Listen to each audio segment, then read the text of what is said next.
دریاوری یا رانندگی در فصل زمستان می تواند تا حد چالش برانگیز باشد، اما آماده سازی وسیله نقلیتان می تواند به شما کمک کند تا در سرک‌ها با خطر آسوده و ایمن گشت و گذار نمایید.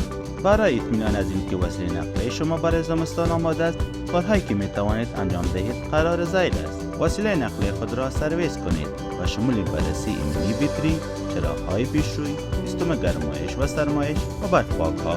مطمئن شوید که تمام وسایل ضروری و یک وصله کمک‌های اولیه و موارد اضطراری را در وسیله نقلیه خود داشته باشید. تا هنگامی که دمای بیرون به 7 درجه سانتیگراد رسید، تاریخ‌های زمستانی را در نظر بگیرید که چسبندگی بهتری به سرک دارند و شما امکان می‌دهد سریعتر بریک یا توقف کنید. اگر در زمستان قصد سفر دارید، زمان بیشتری به خود بدهید و در صورت بد بودن آب و هوا سفر خود را به تعویق بیاندازید. قبل از رانندگی برف و یخ را از بالای موتور خود پاک کنید و همیشه برای هر سفر کمربند ایمنی چرخی خود را ببندید. فراموش نکنید که برنامه رایگان مختص ولایت خود را در گوشی موبایلتان دانلود کنید تا به خاطر آسوده سفر خود را برنامه ریزی کرده و همزمان هشدارهای ترافیکی شاهراه‌ها را نیز در اسرع وقت دریافت کنید.